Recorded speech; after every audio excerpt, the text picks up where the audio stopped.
তিন নাম্বার যেটা, সেটা এবার একটু একটু করে ব্যক্তিগত জায়গাতে আসছে। সেটা হচ্ছে যে মানে সত্য আপনাকে যেটা গ্রহণ করতে দেয় না, যে বিষয়গুলি, তার মধ্যে একটি হচ্ছে দুনিয়া। দুনিয়া একটু দেখে নি, তারপর আল্লাহ সুবহানাহু ওয়া তাআলা কি বলছেন সেটা আমরা দেখি। আল্লাহ সুবহানাহু ওয়া তাআলা বলছেন, যালিকুম বিআন্নাকুম ইত্তাখাযতুম আয়াতিল্লাহি হুজুয়া। তারা আল্লাহ সুবহানাহু ওয়া তাআলার আয়াতকে কি করেছিল? ঠাট্টা বিদ্রুপ। দেখবেন আপনি অনেকজনকে বলবেন যে হ্যাঁ ভাই নামাজ পড়ে নাকি, কিন্তু তাকে বলছেন জাহান্নামে আয়, কবরে গেলে যা হবে না। তো অ্যাকচুয়ালি এরকম কেউ দুনিয়াবি ক্ষেত্রে কোনো বিপদের ক্ষেত্রে কেউ আচরণ করে? ব্যাটা বুঝবেন ভালো করে, কেউ করে? মাঝ রাস্তাতে দাঁড়িয়ে মনে করুন বুম্পা করে গাড়ি বেরোচ্ছে, মাঝ দাঁড়িয়ে বলবে ভাই যদি আমাকে মারে না আমার যা অবস্থা হবে, কেউ বলবে? কেন বলবে না? ও তো জানে যে কেসটা সিরিয়াস এবং তার লাগবে, সে মরে যাবে। কিন্তু দেখবেন আখেরাতের ব্যাপারে এই ধরনের হাসি থাকে, হ্যাঁ ভাই তোমরাই যাবে, আমাদেরকে তো সব জাহান্নামে রোস্ট করবে। এই যে ইয়ার্কি মেরে বলা, মানে নিশ্চয়ই সে হুজু আল্লাহর আয়াতকে সে কি হিসেবে নিয়েছে? ঠাট্টা বিদ্রুপের হিসেবে নিয়েছে। তাতে তো সম্ভব না তার ব্যাপারে, মানে আখেরাতের ব্যাপারে এই ধরনের কথাগুলোকে বলা। আল্লাহ সুবহানাহু ওয়া তাআলা বলছেন, ওয়া গাররাতকুমুল হায়াতুদ দুনিয়া। আর তাদেরকে আসলে যেটা প্রতারিত করেছে সেটা হচ্ছে এই দুনিয়ার জীবন। আপনি সত্য জেনেছেন। অনেক ভাই দেখবেন যাদের সঙ্গে যদি আপনি সলাৎ নিয়ে কথা বলেন, ইসলামের কোনো হুকুম হাকাম নিয়ে কথা বলেন, আপনার আগে আগে বলে দেবে যে ভাই এটা আছে, আমি জানি তো, ভাই এটা আছে আমি জানি তো, কিন্তু সে মানতে পারে না। তাকে কোন জিনিসটা ধোকা দিয়েছে? ও গাররাতকুমুল হায়াতুদ দুনিয়া, এই দুনিয়ার জীবন তাকে ধোকা দিয়েছে। তার ব্যবসা আছে, তার ব্যস্ততা আছে, তার সামনে কিছু স্বপ্ন আছে।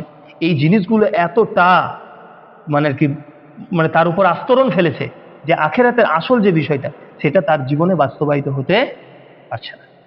সূরা ফাতিরের একটি আয়াতে আল্লাহ সুবহানাহু ওয়া তাআলা বলছেন, ইয়া আইয়ুহান নাস, হে মানব সকল, ইন্না ওয়া'দাল্লাহি হাক, নিশ্চয় আল্লাহর ওয়াদা কি? সত্য। নিশ্চয় আল্লাহর ওয়াদা সত্য। ফালা তাগুরান্নাকুমুল হায়াতুদ দুনিয়া, তাই তোমরা খেয়াল রাখো যেন তোমাদেরকে এই দুনিয়ার জীবন ধোঁকা না দেয়। এবার দেখেন কন্ট্রাস্টটা দেখেন। আল্লাহ সুবহানাহু ওয়া তাআলা বলছেন যে হে মানব সকল, নিশ্চয়ই আল্লাহর ওয়াদা কি? সত্য। তারপর আল্লাহ সুবহানাহু ওয়া তাআলা বলছেন সুতরাং তোমরা দেখো যেন এই দুনিয়ার জীবন তোমাদেরকে কি না করে? প্রতারিত না করে। তার মানে এখানে কি বুঝতে পারছেন? এই দুটোর মাঝে কি আছে? যে আল্লাহর সুবহানাহু ওয়া তাআলার হকের ব্যাপারে তিনি যে ওয়াদা করেছেন, সেই ওয়াদাগুলোকে ভুলিয়ে দেয় আসলে কোনটা? এই দুনিয়ার জীবন। সব থেকে বড় ওয়াদা কি? আল্লাহর সঙ্গে সাক্ষাৎ। আল্লাহ রাসূল সাল্লাল্লাহু আলাইহি ওয়াসাল্লাম সহিহ হাদিসে বলছেন যে কোনো বনি আদমের পা আল্লাহর সামনে থেকে নড়বে না যতক্ষণ না সে তার রবকে 5টি প্রশ্নের উত্তর না দিয়ে দেয়। এবং বাইনাহু ওয়া বাইনাহু লা তারজুমান, এবং তাদের দুজনের মাঝে কোনো দোভাষী থাকবে না। আমার তো মনে হয় ভাই আল্লাহ আমাদের সকলকে এগুলোকে মানে আর কি আত্মস্থ করার তৌফিক দান করুন। আমার মনে হয় যে এই একটি হাদিস, যে আমাকে আমার রবের সামনে দাঁড়াতে হবে, এর থেকে বড় মোটিভেশন আর আপনি কি চান? যে আপনাকে আপনার রবের সঙ্গে কথা বলতে হবে।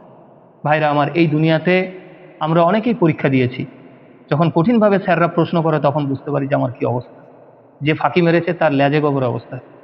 আমরা আমাদের 4th ইয়ারে ইঞ্জিনিয়ারিং এ গ্র্যান্ড ভাইবা দিই, তো ওইটাকে সারা বছর ছেলেরা যা করতো, স্যাররা ওই গ্র্যান্ড ভাইবাতে সেই ছেলেটা নিচড়ে সব যত পাকামি ছিল সব বার করে দিচ্ছে। গোটা 10-12 জন স্যার একসঙ্গে বসে একটা ছেলের ইন্টারভিউ, আপনি যাবেন কোথায়? এই স্যারগুলো তো আপনার অন্তর জানে না। এই স্যারগুলো জানে না যে আপনি পেছন থেকে তাকে গালি দিয়েছেন। এই স্যারগুলো জানে না যে আপনি তাকে অন্য নামে ডাকতেন। তারপরেও আপনার তার এই অবস্থা করবে। আর আপনি কার সামনে দাঁড়াবেন? যে আপনার প্রত্যেকটা মুহূর্ত জানে। যখন আপনি অন্ধকারে, যখন আপনি একা তখনও জানেন, যখন আপনি সবার সামনে তখনও জানেন। আপনি যা বলছেন সেটাও জানেন, আপনি যা বলছেন না সেটাও জানেন। এইরকম একটা সত্তার সামনে আপনি দাঁড়াবেন। আল্লাহ সুবহানাহু ওয়া তাআলা বলছেন এটা হচ্ছে সবথেকে বড় ওয়াদা। এর থেকে বড় সত্য আর কি? এই ওয়াদা যে এর পরে হে আমার বান্দা, কালকে তো আমরা হাদিস পড়লাম যে যদি তোমার আচরণ আমার সঙ্গে ঠিক থাকে, আমি যা বলেছিলাম তোমার জীবন যদি কাছাকাছি সেরকম হয়, তোমার প্রচেষ্টা যদি সেরকম থাকে, আল্লাহ সুবহানাহু ওয়া তাআলা তোমাকে ক্ষমা করে তার রহমতের চাদরে ঢেকে দেবে। তাই না? ক্ষমা করে তার রহমতের চাদরে ঢেকে দেবে। আর যদি না হয়, যদি না করি, তাহলে কি হবে? তিনি হচ্ছেন শাদীদুল ইকাব, তিনি হচ্ছেন আল কাহ্হার, তিনি হলেন আল জব্বার, তিনি হলেন আল মুতাকাব্বির। আমরা আল্লাহ সুবহানাহু ওয়া তাআলার সম্বন্ধে অর্ধেক রেখেছি। ইমাম আল-গাজ্জালী রাহিমাহুল্লাহ তাআলা বলছেন যে যে সমস্ত আলিমরা, যে সমস্ত পণ্ডিতরা যারা আল্লাহর শুধু একটি দিক বর্ণনা করে, শুধু রহমতের কথা বর্ণনা করে, তারা ওয়াজিবুল কাযাব। কারণ তারা আল্লাহ সুবহানাহু ওয়া তাআলার ব্যাপারে মানুষকে অর্ধেক তথ্য দিচ্ছে, আল্লাহর সম্পূর্ণ পরিচয় করাচ্ছে না। সম্পূর্ণ পরিচয় হচ্ছে এটাই যে আল্লাহর ওয়াদা সত্য, তিনি যেরকম ভাবে রহম, তিনি যেরকম গফুরুর রহিম, আর রহমান আর রহিম, তিনি যেরকম আল গফফার, তিনি যেরকম আল হালিম, সেরকম ভাবে তিনি সাদিদুল ইকাব, কঠিন শাস্তিদাতা।